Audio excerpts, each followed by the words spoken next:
Good morning. I'm delighted that we can meet today to discuss a topic that's been gaining momentum in Polish public debate. We're asking whether the time has come to create and write a new constitution for the Republic of Poland, and whether we might be witnessing a constitutional moment in the European Union.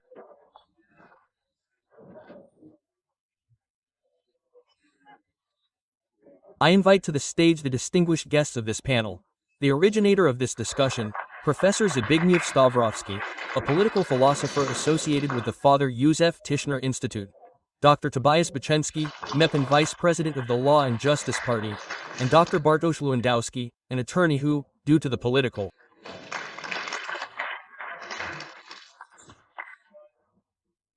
situation in our country, has his hands full, so to speak, but has found a moment for us.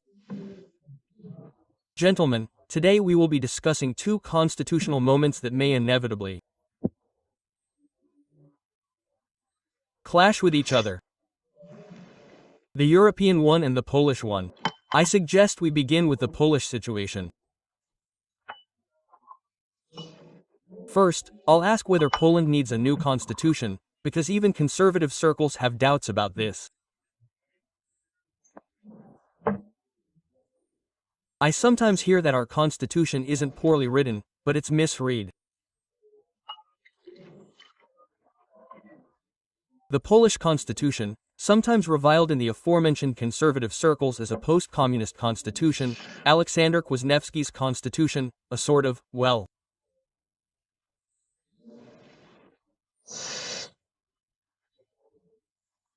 icon of the post-communist state, doesn't assume, contrary to what people of leftist or liberal persuasion often say, ideological neutrality of the state.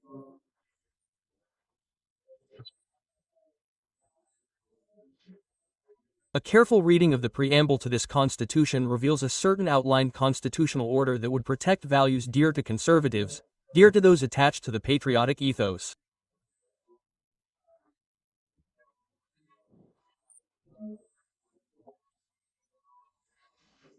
Finally, certain problems involving the potential, perhaps now apparent, conflict between presidential and governmental power can be resolved without amending this constitution.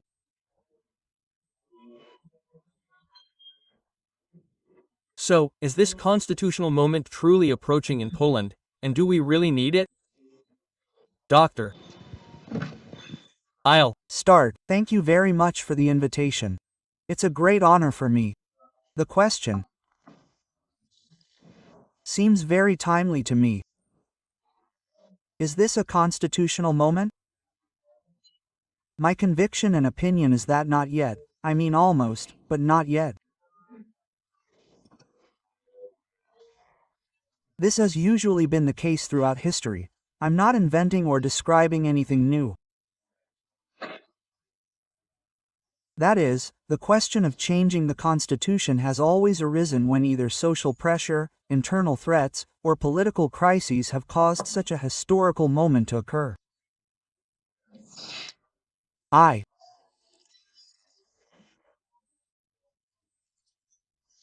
base this reflection on Adolf Bocheński's excellent text, The System and the Reason of State. This text dates from 1928. I'd like to read you an excerpt from this very important text in a moment. Bocheński analyzes, essentially shows, the extent to which the system, or what kind of system, the Republic of Poland should have had in the interwar period. More specifically, he examines the shortcomings of this system in other countries, including France, what it looks like and what consequences it has for the Polish state.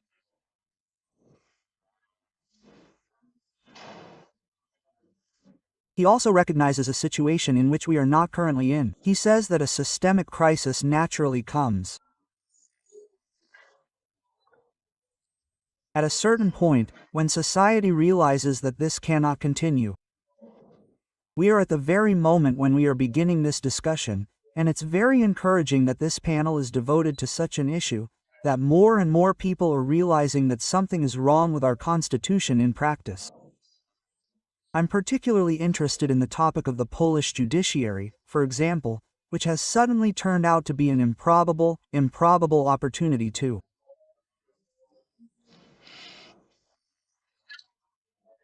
overturn the text of the Constitution of the Republic of Poland in the name of the interests of certain political circles and professional interests.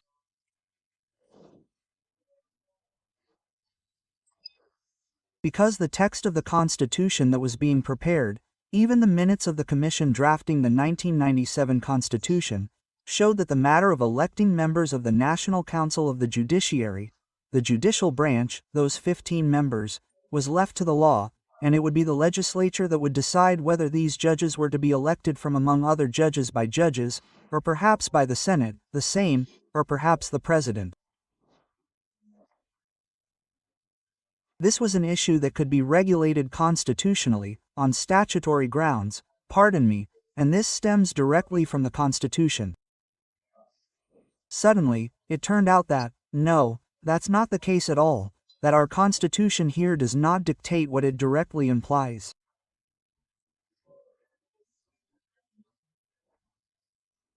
And a massive systemic crisis arose, related to the questioning of state institutions by a group of judges, who, one could say, were causing destructive actions against the legal system.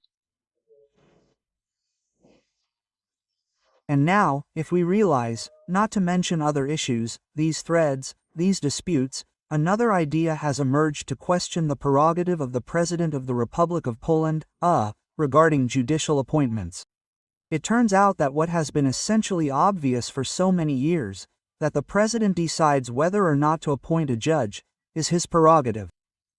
Suddenly, it turns out that this is subject to the jurisdiction of the administrative court and that he is not, as they say, a de facto notary, right? So he must submit this request to the National Council of the Judiciary, this, law-abiding National Council of the Judiciary, which will be elected by this same, well, it seems that the powers of course, the President of the Republic of Poland are being questioned here. Why am I bringing this up? We are in a very specific geopolitical situation. A truly powerful threat to the Republic of Poland looms on the horizon. Generally speaking, I'm talking about our Western neighbor, because that's a threat we're already aware of, to some extent. We certainly see the threat from the East, but if we look at the wave of changes in Germany and the party currently leading in the polls, the EFD,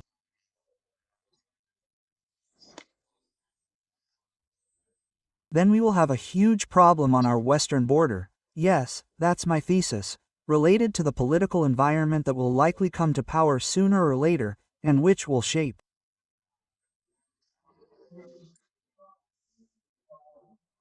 political decisions that are openly unfavorable and hostile to the Polish state. It's not as if, of course, everything was fine in Germany at the time, that here, these plays to German interests are obvious, that is, there's no doubt about it. However, we will indeed have to contend with a new political movement in Germany. And now there will be a moment when we will have to really consider whether to change this constitution in which direction. I personally support changes towards a presidential system, because someone must be held accountable for the decisions. It's always easier for society to assess such presidential decisions. Currently, we have a situation where there's some kind of, you could say, multicolored coalition, and the Prime Minister of our country comes out and says, I'm not keeping my promises because I only got 30% in the elections, right? Because that's where it's headed. That means that if he had 100% of the vote in the elections, he would obviously be able to deliver on that 100%. So, of course, it's absurd. But our 1997 Constitution was designed to simultaneously elect the President of the Republic of Poland in elections with very strong legitimacy. On the other hand, the President's powers are not that important. Finally, I apologize to you, because I could talk a lot about this. Ladies and gentlemen, you also have the opportunity to speak here. I'll read you a fragment explaining why Bocheński is so interesting. Well, he was, in my opinion, one of the most outstanding Political writers and journalists of the 20th century. Please listen to this short fragment. This is precisely the fragment about the system and the reason of state. It's a rather long text from 1928. Having stated the above, we note that to ensure the stability of government against coups, idolatrous worship of the rule of law is not enough. The rule of law does not seem to us a slogan strong enough to defend the authority of the government. So many coups d'état have been carried out recently in Europe in defiance of the rule of law that one must be utterly blind to believe it will save the nation from anarchy. On the other hand, this formula, which only slightly increases the authority of the government, can do it tremendous harm. We're referring here to a situation in which the state system is simply wrong and impossible to change by legal means. In such a situation, the rule of law not only fails to protect the state from falling into anarchy, but conversely, it prevents it from being avoided by strengthening power, even through illegal means. The best example of this is the history of Poland in the 18th century, when anarchy reigned precisely because the country was incapable of violating the constitution and forcibly establishing a strong government. A similar situation existed in the reborn Poland until the May coup. If Mikado Mitsuhito had clung to the rule of law in Japan and had not overhauled his country's decaying political system through a series of coups d'état, Japan would likely be an English or Russian colony today. As we can see, the rule of law, while providing weak support for the authorities on the one hand, becomes an obstacle preventing its strengthening on the other. Perhaps there will be such a moment soon, ladies and gentlemen. When it will be public opinion, we must start talking about this, about amending the Constitution, about a new Constitution, or about amending the old one. Perhaps these internal threats, the systemic crisis that more and more Poles are realizing, particularly in terms of the functioning or otherwise of the judiciary in Poland, mean that this moment will come, and we will need another government that will decide to take this step and change the Constitution. But not now, not now. And why not now? I must ask here, what conditions must still be met for you to consider this the right time? I mean, first of all, the arithmetic. Generally speaking, as far as this current government is concerned, there is no way. We'll see what the political breakdown looks like in the new elections. However, what we need here is very strong public support for these changes. I mean, it can't be that someone just walks out and suddenly says, and now we're going to think about a new constitution. Society must understand citizens, public opinion in Poland must want this system to change. So, in short, you don't yet see public readiness for such a major legal and political change? No, I don't think so. We're not seriously discussing this yet. There are ideas, indeed, even academics who are already pushing their own draft constitution, where they've been saying for years that this constitution isn't necessary. But the moment isn't right yet. We need to make society aware that something needs to change in the country. What are the ideas? There are solutions A, B, C, and D, and now, let's talk about it. That's my opinion. It's still too early. Mr. Chairman, we need a new constitution. Law and Justice is writing a new constitution. Are we debating this, and will we continue to debate it, and is that our area of interest? But to answer this broader question, the constitutional moment is approaching. That's my opinion.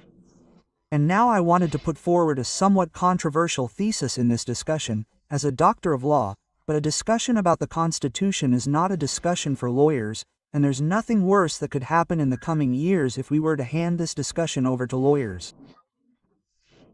Jurists are there to enshrine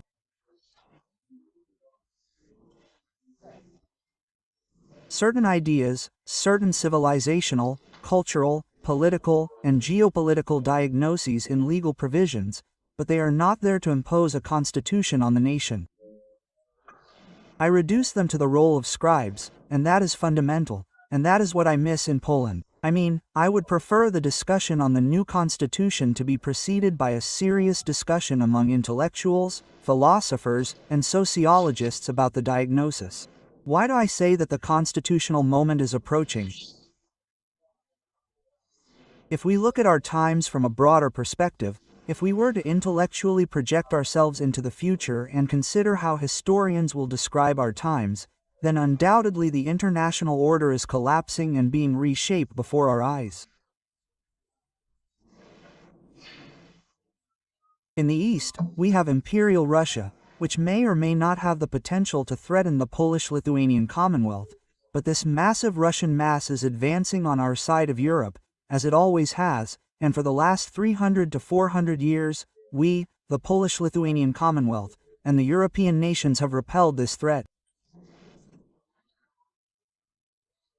In the West, we have ruthless competitors who utilize all possible European Union and diplomatic mechanisms in bilateral relations to maintain their status, primarily economic, but also political, of primacy, particularly over our part of Europe. Therefore, to prepare for writing a new constitution, we, as a nation, as the authors of the constitution, must have a shared diagnosis of the political reality surrounding us. This is because a constitution is not merely a record of various institutions and their interrelationships. Constitutions have often been created throughout history as a response to threats to absolute power, in order to create mechanisms that will repel threats to absolute power. Whether it be a tripartite division of powers, a 5-by-5 division of powers, as John Locke envisioned, or various other structures. This is, of course, a crucial issue. The second element, which I believe is crucial to our discussion, and which is a major shortcoming of today's constitution, and which does not concern the legal sphere of the judiciary, because these are issues that must be resolved, of course, is that the constitution, as the highest legal norm from which all others flow in a certain hierarchy, should reflect the constitutional identity of the nation.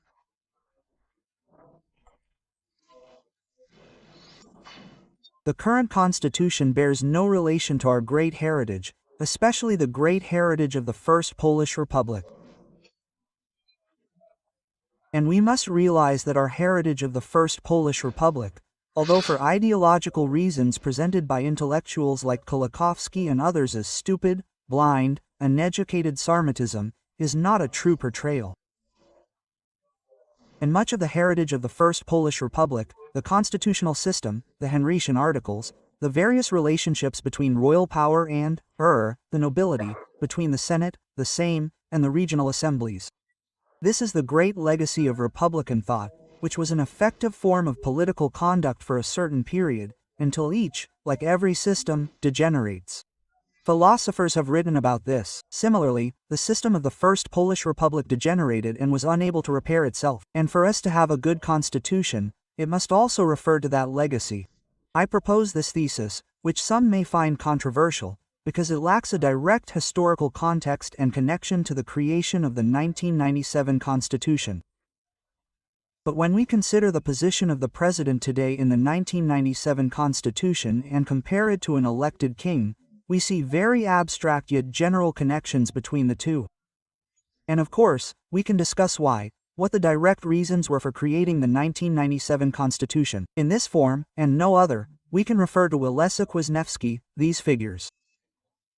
But if we set this aside and generalize somewhat more broadly, we can also risk the possibility that there's also a certain fear, imprinted in our political and cultural experience for centuries, that we fear this strong government.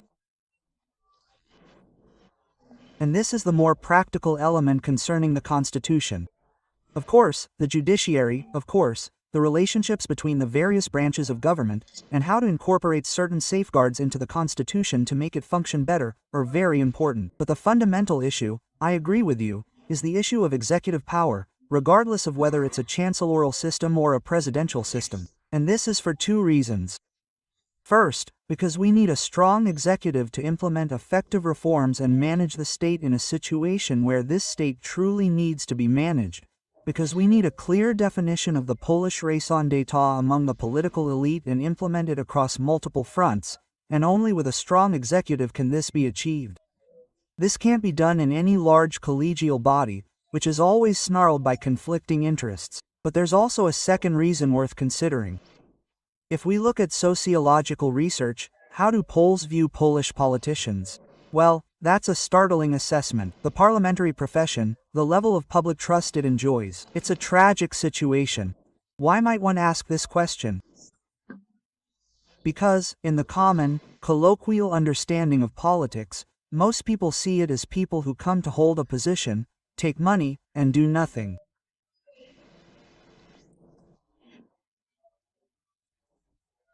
Therefore, we also need a strong executive branch to reverse this process and build trust between society, between the nation and politicians, by introducing agency into politics.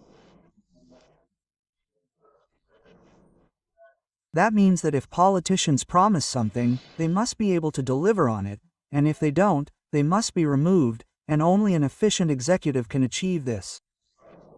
And getting stuck.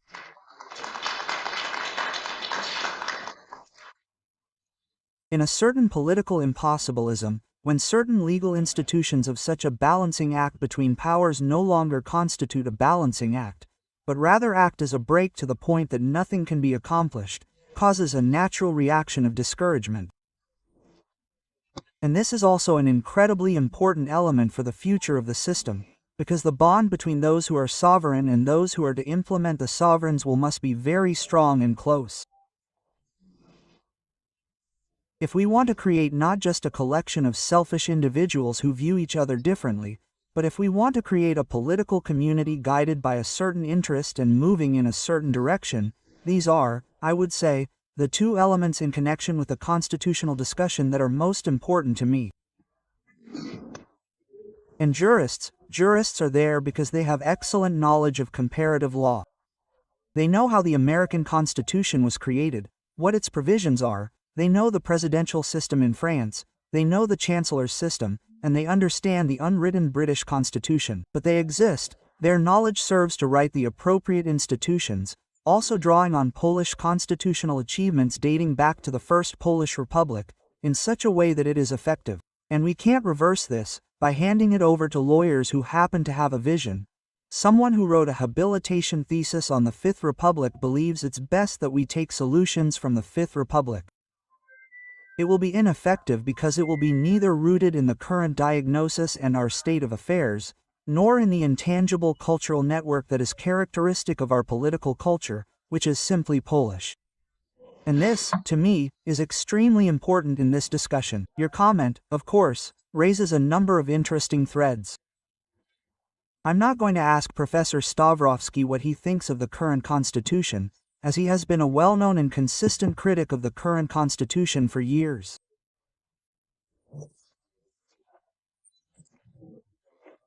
Professor, so which direction should the reflection on the new political order of the Polish state take?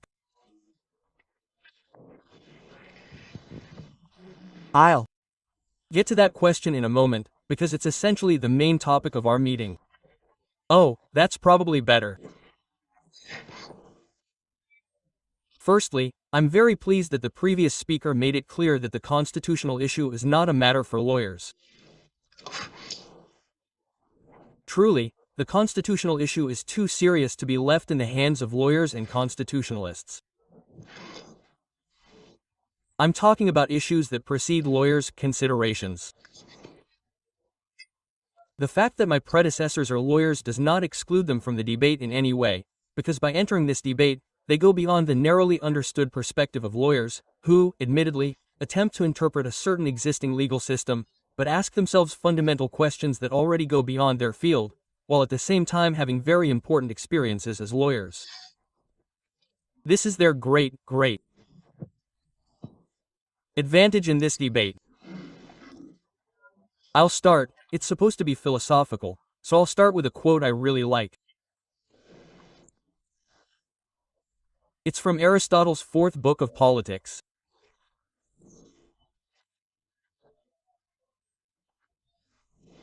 A good legislator and true statesman should know both the best system and the best possible one under existing circumstances.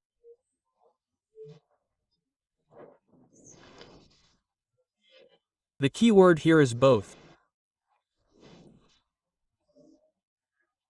If we want to reform reality, we should know what we're reforming it towards, and thus have a certain ideal, a certain model before our eyes.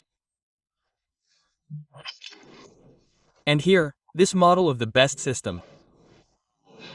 But that's not enough. We also need to have a sense of reality, the ability to judge reality, to see what is truly possible and what is impossible. This is a different skill, a different ability, usually acquired through practical activity. So, on the one hand, this theoretical perspective, the question of a good state, how our political community should be organized, well organized.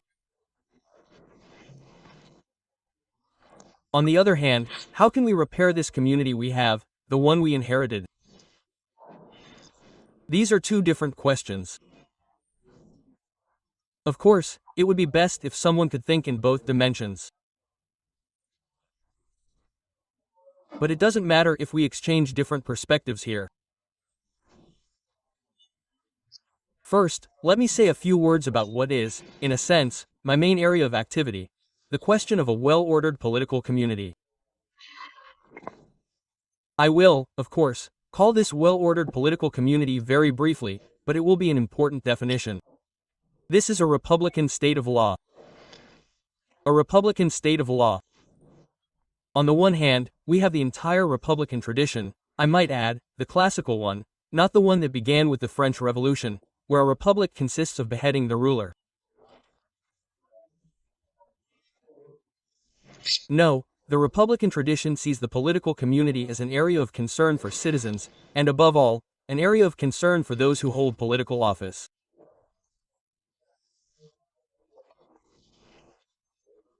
Being a politician, exercising power, is essentially supposed to be a prudent concern for the common good. This is a quote from John Paul II's encyclical, but of course, he didn't invent it. It goes back to ancient times, to Plato, Aristotle, and Cicero. So there's this republican dimension, and here we're alluding to it.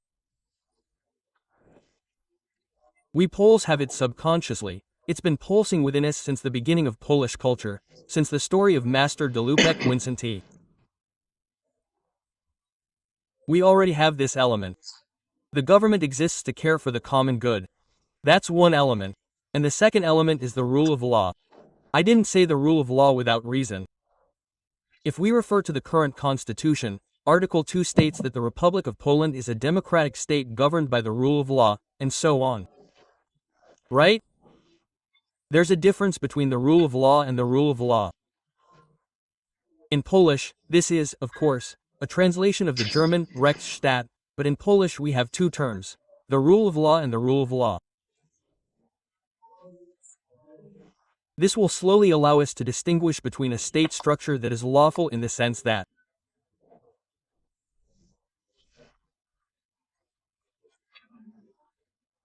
certain laws apply, a hierarchy of legal acts applies, the Constitution, statutes, regulations, and all those exercising authority, public officials, can act only and exclusively according to the law inscribed in this legal system.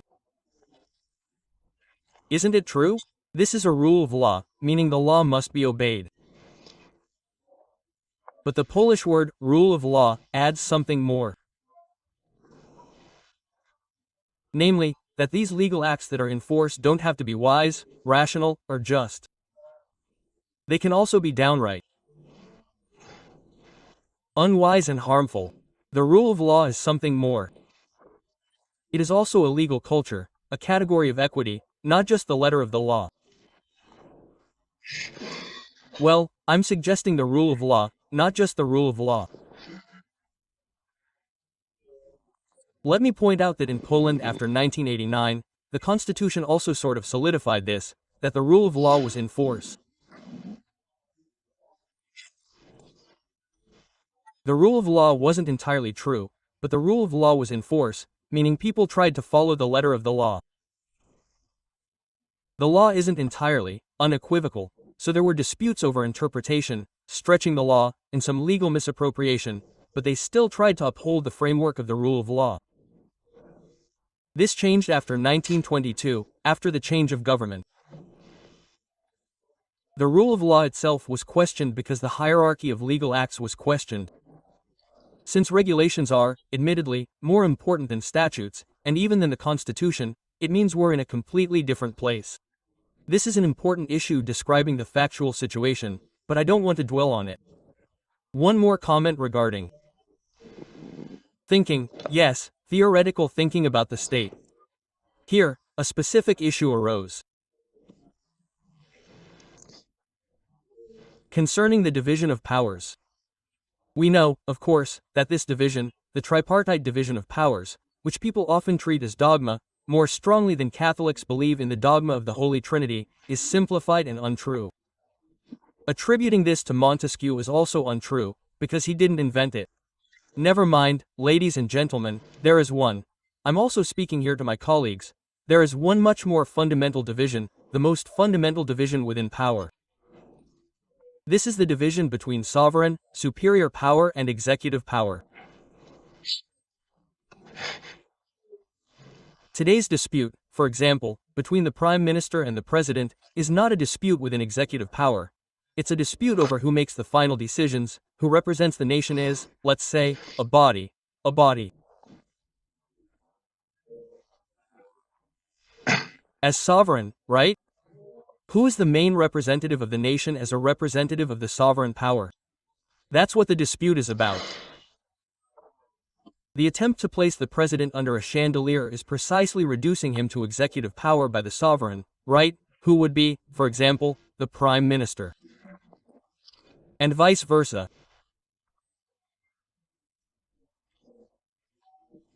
The greatest, one of the greatest and most dangerous, we agree here, elements of the Constitution that binds us is the unclear, and very, very, conflict-prone, lack of distinction as to who is the main representative of the sovereign power.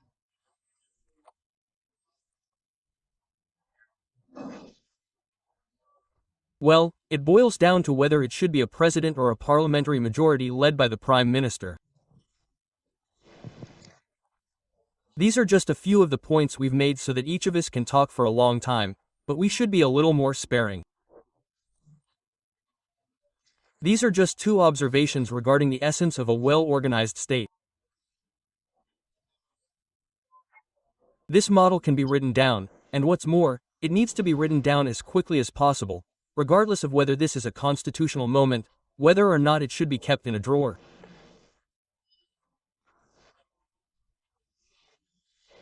And then we move on to the question of the constitutional moment, to looking at the current reality, and to examining where we are.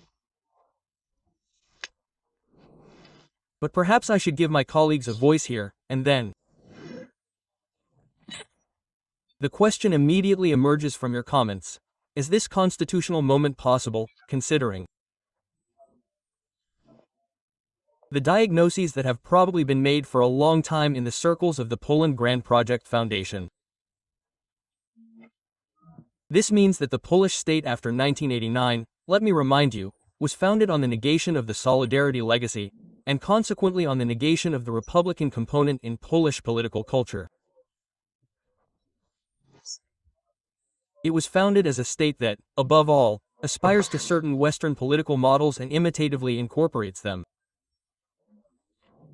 Therefore,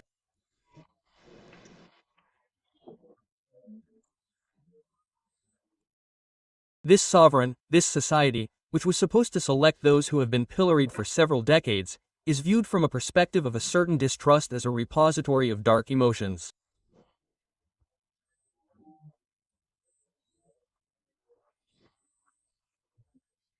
That should not, decide on political matters.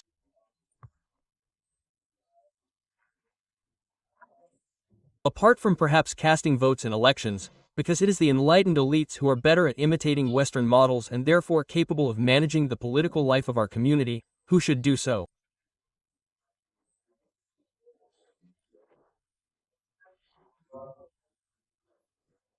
And today, especially, you could say, we'll hear this argument.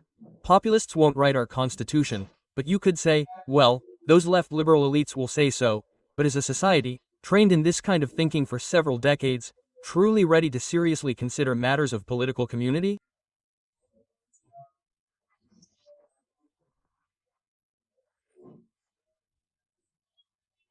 Therefore, even after the change of government, wouldn't such a move be an act of political engineering, this time carried out in the name of a paradoxical renewal of Republican political culture?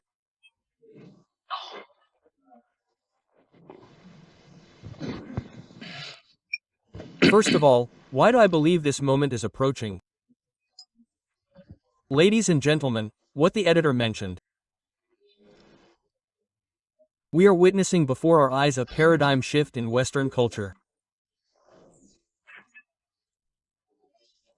Liberal democracy, which was essentially the foundation for the functioning of the state in Europe in general, but in Poland in particular, then the rise of so-called liberal democracy in the 1990s, the Constitution of 1997, which is, one might say, the quintessence of this method, this absorption of the concept, it is completely changing.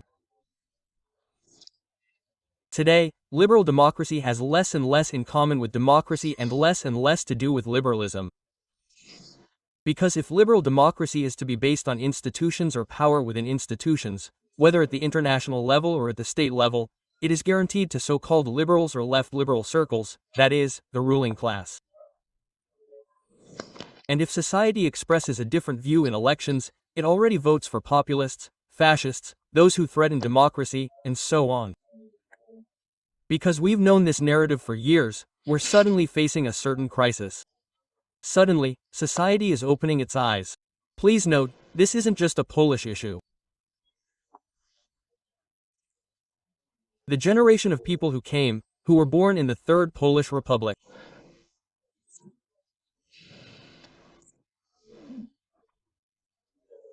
are not the political base of the Civic Coalition or the left-wing party, with the exception of the, of course, Together party. Because this breakdown of the young electorate includes many supporters of the Confederation and, for example, the Razem party. Why am I talking about this? If we see, and more people are noticing, that liberal democracy is becoming obsolete worldwide, then it means that it's not the remedy, that this is really about something completely different. Liberal democracy, which I remember, I still say, both in school and at university, when it was introduced that this was simply, well, the ideal way for these countries to function, to become wealthy. Suddenly, the experience of Western Europe, or France, where laws are simply passed in a vulgar manner to eliminate a political opponent, against a political opponent, namely Marine Le Pen, whose party has, well, the largest support. We have Romania, the Romanian case, which should also serve as a warning. We have Germany, very interesting, few people know about it. In Germany, ladies and gentlemen, in September of this year, for the first time, the Commission refused to register candidates in local elections because it concerned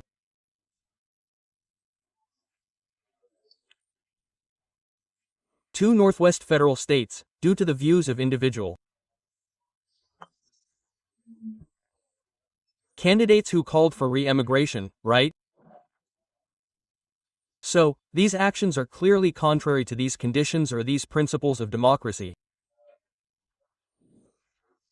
And if we notice this crisis, more and more people are saying, wait a minute.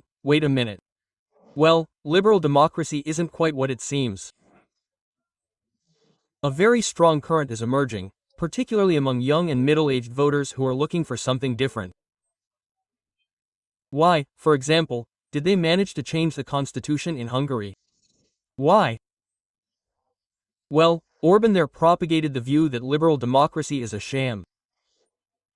Just like socialist democracy, right? That's not democracy at all. And they managed to achieve that constitutional majority there, but the Hungarians, through several constitutional amendments, have very much defined the issue of protecting the sovereignty of the Hungarian state.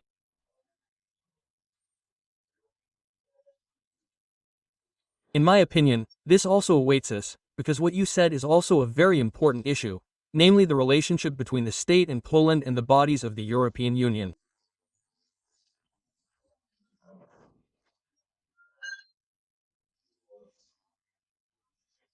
Do we clearly see this tendency, the seizure of individual state competences, and at this level, the protection of order, the sovereignty of the Polish state, and the sovereignty of our constitutional order? That is, the fact that we Poles have the right to choose the authority we have and will not transfer competences not transferred in treaties to the level of supra-international organizations?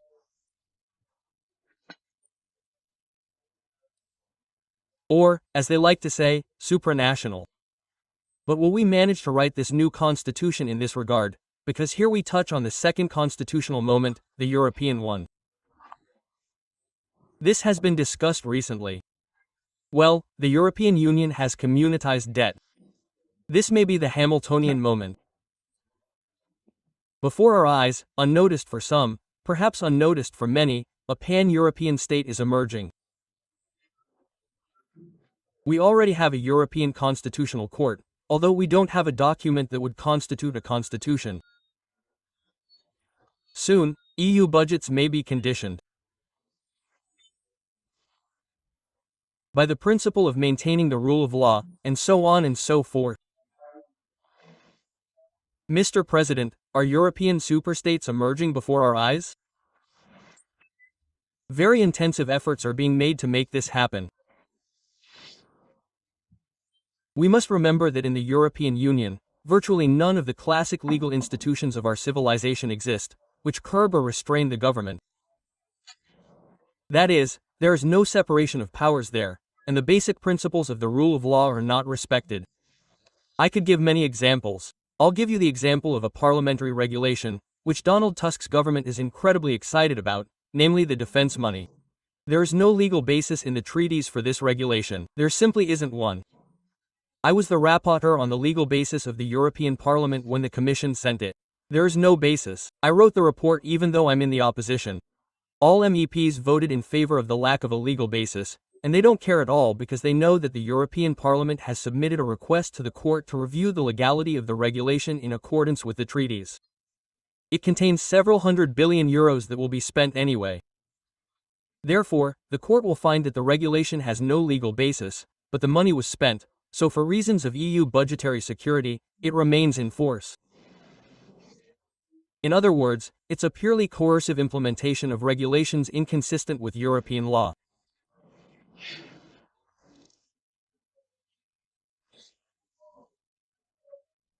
And there are many elements to this, because there are millions of left liberal elites in the European Union who want more power for Brussels for protectionist reasons, because they fear both the United States, China, and our part of Europe.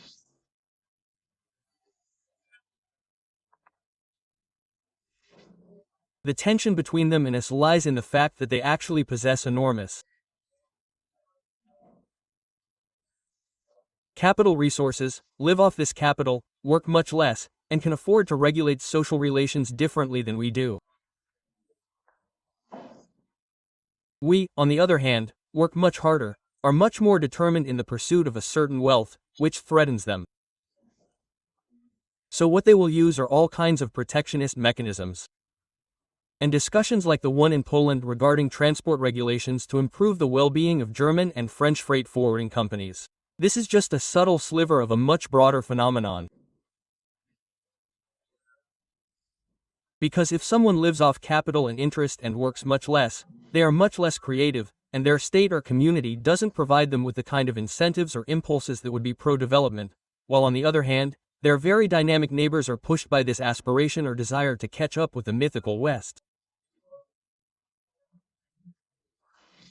An obvious clash occurs.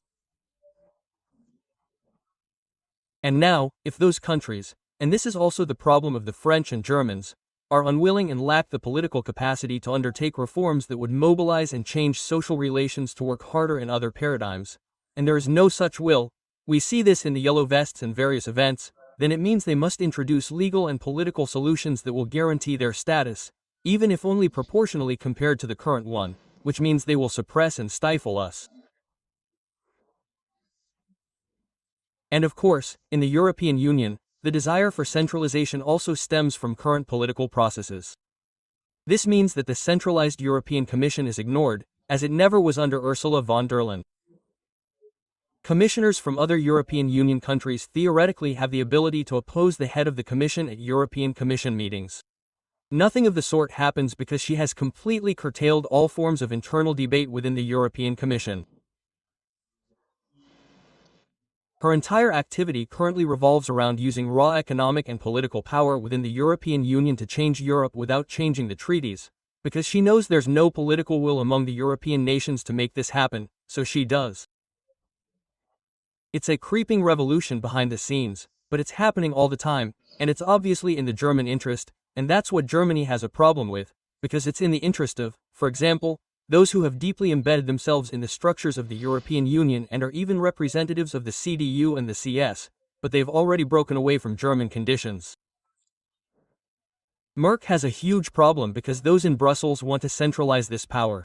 For Merck, the current political situation, for example, means, as Mr. Jackie points out, suicide is a huge problem. So, Patrick Jackie told the previous panel, I really liked that he mentioned the Green Deal, but you could say it more broadly, that they created a monster that they wanted to exploit, and that monster started to engulf them. I'd like to pick up on what the editor said, because it's a very important point in the question of liberal democracy and how European elites view things and what's happening in general.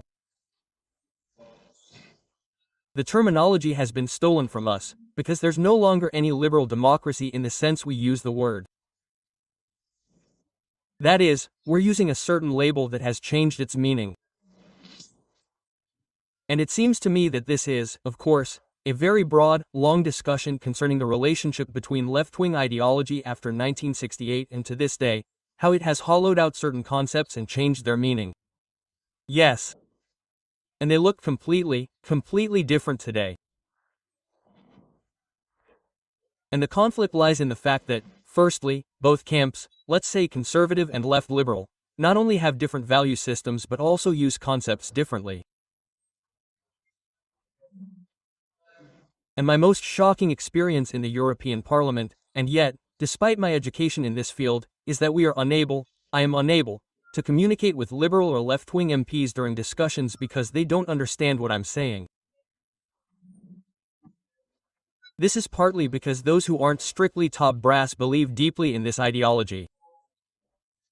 I mean, they have a deep conviction, for example, that the Green Deal is wonderful or that internet censorship is necessary because it's a fight against fascism, and when they're told about freedom of speech, they don't understand this category at all. So these concepts have lost their meaning. Mr. President, where are we in this process? This very question is fundamental, yet it seems so to someone who isn't inside, who doesn't keep up with the changes taking place in the structures of the European Union. Well, one faces this question helplessly, and perhaps literary images are more apt.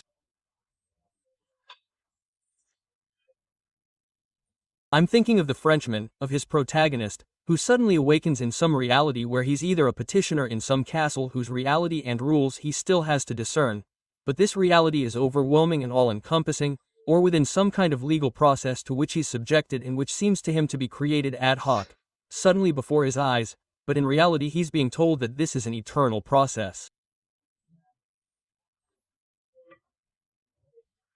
It's existed for a long time, and he's long been subjected to these binding, logical, and coherent rules. So where are we? I mean, we're in a situation that, in my opinion, is absolutely paradoxical. That is, von der Leyen, the Germans. Even the staff of the European Commission, they understand where we find ourselves as Europe, including now between China and the United States. They all cite the famous Draghi report, which slams the European Union. Basically, we have no advantages over China and no advantages over the United States. The only positive point about Europe is that it has better healthcare and a better insurance system than in those countries.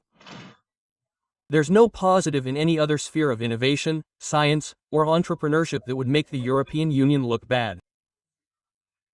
And they know this, but their solutions, their answers, are there, and Draghi himself writes this, only few people pay attention. In the end, it's more of the same.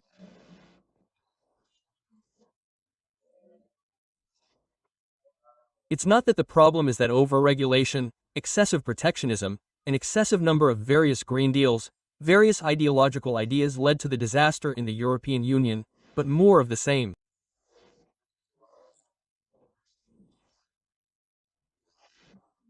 So they suggest, let's centralize power, simplify procedures, so it's even easier to issue regulations and directives. Let's create a European state, and it will be better. Quote. And of course, from their point of view, that's what I was talking about, the protectionism of their current position. But we actually agree on the diagnosis. We're in a tragic situation, but the answer should be completely the opposite. And everything happening in the European Union today is a big PR show that has no connection with reality. Ursula von der Leyen says she will deregulate the Green Deal, lead to increased entrepreneurship, but at the same time, she will enter new spheres of life, into long-term financial frameworks. These are just another ideological idea of this kind. Except that nothing is actually changing, and they know it. I mean, ladies and gentlemen, there is no deregulation of the Green Deal, because what is being changed is still what hasn't been implemented. And yet, the Draghi report describes the situation we are in now. They have adopted a huge number of various legal acts that will worsen the current situation. So, to achieve some kind of reform process, we should deregulate various things in the European Union that were created earlier. If we want to create any kind of competition for China or the United States, and well, we are in such a situation of sheer force and domination, and these processes are currently unfolding very dynamically. The conditionality of spending European funds in the next financial perspective, the encroachment of commissioners, as was the case during the Law and Justice government, into various domestic policy matters, and the expansion of the thematic areas covered with each successive term of the European Commission. They seem unaware that there exists any other paradigm for solving problems within the European Union other than a new regulation. They seem to be thinking, what upsets me most about the EU is that if there's a problem, it means a new directive needs to be created. There's no concept of any political mechanisms that might allow for a different solution. And this means we're heading towards a truly serious problem. That means either we reform the European Union, or the European Union will simply choke on itself, along with us, and it will be a terrible economic disaster, above all.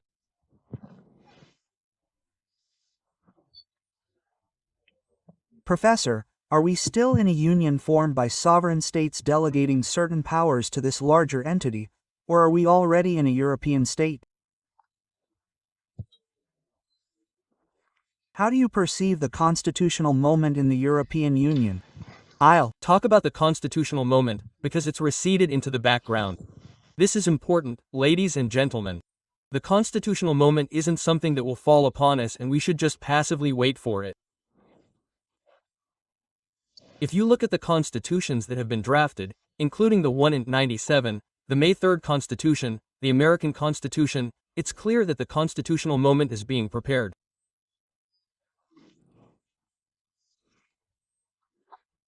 There are people who think in terms of creating something new, a new state structure, and a constitution must be prepared with the active involvement of specific people. Usually, it's a handful of people. How many people drafted the May 3rd Constitution? 5, and maybe even less, right? Who implemented the American Constitution? Basically, it was one person, James Madison. Of course, others participated, but he was the driving force. The constitutional moment is being prepared, I repeat again. After '89, the constitutional window opened. Everyone knew it had to be something new, something established, and suddenly it turned out there were no people to carry it out. The entire Solidarity elites squandered that time, and a Polish James Madison emerged. Aleksander Kwaśniewski. Yes, ladies and gentlemen, Aleksander Kwaśniewski demonstrated enormous potential, effective leadership. The constitution he introduced isn't the worst in terms of content. It has many flaws, but that's not the worst. He introduced something else. He didn't introduce, through the constitution, he perpetuated a certain axiological form based on certain values of the Polish community. And on what values? on values that make truth and justice relevant in our community. It suddenly turned out that all those who were oppressors during communism should have equal civil rights, right? Just like the victims of that communism. The 1997 Constitution cemented the fact that we could, and did, forget about any reckoning. That is, our community was built on false values, and that is Alexander Kwasniewski's main contribution. This must be clearly stated. Here, the words, "our Constitution," were uttered. I will never speak about this Constitution, the one I brought here, no one will ever speak about. My Constitution or ours. This is a Constitution that is binding and must be respected, but it is a Constitution that has perpetuated the form of the Polish community, perhaps the furthest removed from the fundamental values that have nourished our community for centuries. One more point.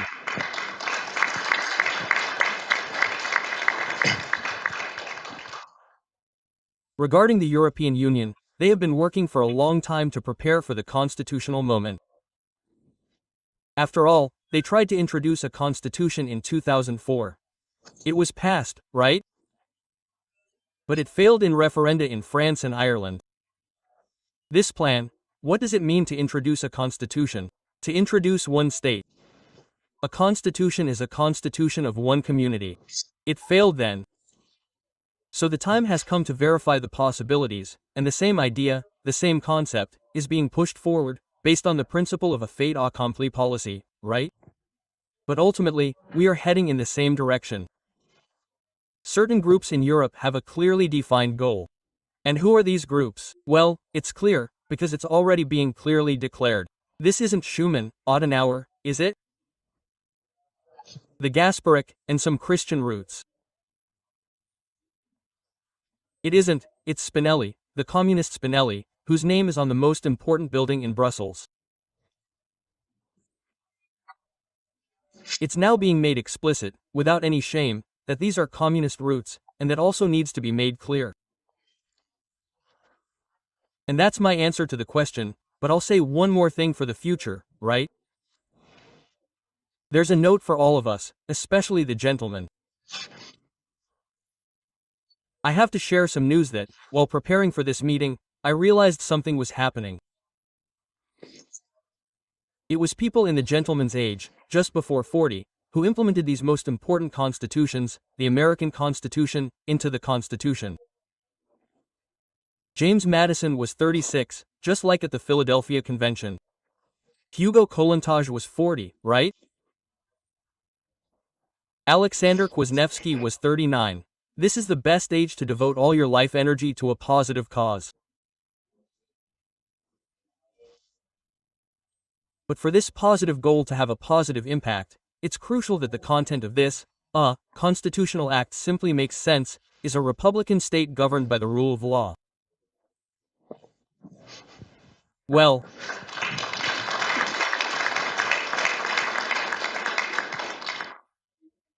"30 and 40-year-olds, let's get to work on writing a new constitution."